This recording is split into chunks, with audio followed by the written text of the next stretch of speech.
Hello student, welcome back to my YouTube channel. आज के हम इस वीडियो में 10th क्लास का एक बहुत ही महत्वपूर्ण क्वेश्चन को समझेंगे और याद भी करेंगे। यदि आपको ये आंसर याद हो जाता है तो प्लीज़ चैनल को सब्सक्राइब कीजिएगा और वीडियो को लाइक भी कीजिएगा। यदि आपको किसी अन्य क्वेश्चन को समझने और याद करने में दिक्कत हो रही है तो प्लीज़ कमेंट करके मुझे बता सकते हैं। मैं उसकी वीडियो बनाऊँगा और मैं उसके आंसर को याद भी कराऊँगा। चलिए तो बगैर टाइम वेस्ट की वीडियो को स्टार्ट करते हैं। चलिए सबसे पहले इसका हम क्वेश्चन समझ लेते हैं। तो क्वेश्चन में क्या लिखा है, इज क्या है, हेल्पिंग वर्ब है।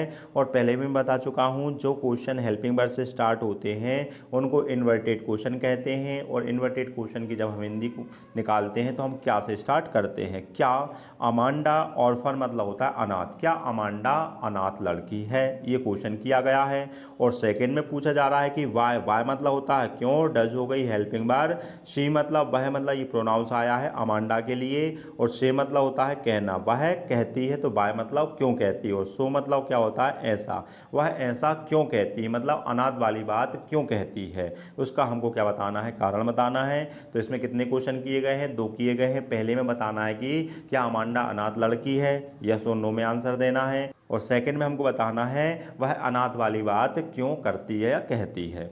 चलिए तो आंसर देख लेते हैं। तो आंसर में क्या लिखा हुआ है, नो मतलब नहीं, जो अमांडा है वो क्या नहीं है, इज नॉट ऑर्फन मतलब वह अनाथ लड़की नहीं है। ये पहले क्वेश्चन का आंसर हो गया है। बस आपको इतना लिखना है, अमांडा इज नॉट ऑर्फन, वह कैसी लड़की नहीं है, अनाथ लड़की नहीं है। लेकिन अब हमको काय का आंसर देना है, वाई का, कि वह अनाथ वाली बात क्यों करती है। तो क्या आंसर में लिखा है, सी मतलब वह, शेष मतलब कहती है, सो मतलब ऐसा, वह ऐसा कहती है। और वाई का आंसर किससे देते हैं, बिकॉज से। तो इसलिए क्या लिखा है, बिकॉज मतलब क्योंकि। अब क्यों कहती है, सी इज मतलब वह है, और क्या है, डिप्रेस्ड मतलब होता है निराश हो जाना होता है। वह क्या हो गई है, निराश हो गई है। और बाय मतलब होता है के द्वारा, और काय के द्वारा हो गई है। स्कॉल्डिंग मतलब होता है डांट से, वह क्या हो गई है, निराश हो गई है। मगर निराश किस चीज से हुई है, स्कॉल्डिंग मतलब डांट से। किसकी डांट से हुई है, लिखा है ऑफ मतलब की, हर मदर मतलब उसकी माता जी की डांट से वह निराश हो गई है। उसकी माता जी क्या करती हैं, लगातार उसको डांटती रहती हैं, जिससे वह क्या हो गई है, निराश हो जाती है। ये बात उसमें लिखी है। क्या लिखा है, सी इज डिप्रेस्ड, वह क्या हो गई है, डिप्रेस्ड हो गई, वह निराश हो गई है। किस चीज से निराश हो गई है, तो क्या लिखा है, बाय द स्कॉल्डिंग मतलब डांट से हो गई है। किस चीज, किसकी डांट से हो गई है, तो क्या लिखा है, ऑफ हर मदर, उसकी माता जी की डांट से हो गई है। वह परेशान रह रही है इसलिए। देयरफॉर मतलब इसलिए, सी मतलब वह, वांट्स मतलब चाहती है, टू लिव मतलब रहना, और कैसे रहना चाहती है, अलोन मतलब अकेले ही रहना चाहती है।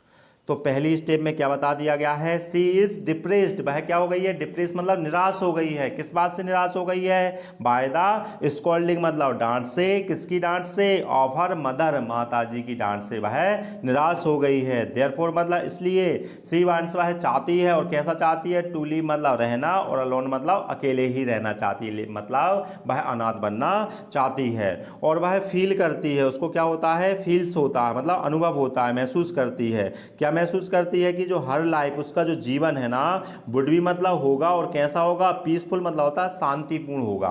उसका जीवन कैसा होगा, शांतिपूर्ण होगा। कब होगा, इफ मतलब यदि, सी वुड बी बीन, बीन मतलब होता होना या बनना है यहाँ पर।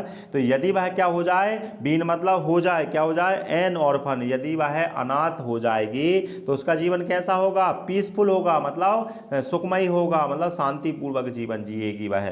क्या लिखा है, फील्स करती है। कैसा फील्स करती है वह, हर लाइफ, उसका जो जीवन है ना, वुड भी मतलब हो जाएगा, कैसा हो जाएगा, पीसफुल हो जाएगा, मतलब शांतिपूर्ण हो जाएगा उसका जीवन। कब हो जाएगा, इफ मतलब यदि, सी वुड हैव बीन, यदि वह हो जाए, क्या हो जाए, ऑर्फन मतलब अनाथ हो जाए, तो उसका जीवन कैसा हो जाएगा, पीसफुल हो जाएगा। ऑल मतलब सभी प्रकार से, सी मतलब वह, वांट्स मतलब होता है चाहना, और क्या चाहती है वह, इस फ्रीडम, वह अपनी आज़ादी चाहती, सभी प्रकार की वह अपनी आज़ादी चाहती है। चलिए तो एक बार और समझ लेते हैं। तो पहले क्वेश्चन में क्या पूछा गया था, क्या अमांडा एक अनाथ लड़की है, तो अपन ने लिख दिया नो मतलब नहीं, Amanda is not an orphan, वह अनाथ लड़की नहीं है। सेकंड में पूछा गया था वह ऐसा क्यों कहती है, हमें कारण बताना। कारण किससे देते हैं, बिकॉज से, इसलिए लिखा है बिकॉज मतलब क्योंकि। सी इज डिप्रेस्ड, वह क्या हो गई है, निराश हो गई है। किस बात से हो गई है, बाय द स्कॉल्डिंग मतलब होता है डांट से, और किसकी डांट से, ऑफ हर मदर, वह अपनी माता जी की डांट से क्या हो जाती है, निराश हो जाती है, इसलिए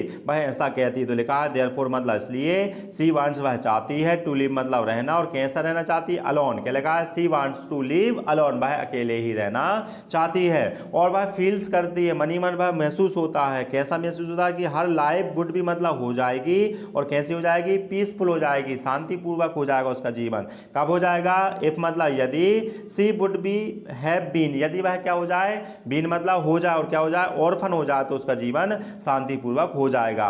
और सी वांट्स वह चाहती है, इस फ्रीडम मतलब वह अपनी हर प्रकार की आज़ादी चाहती है।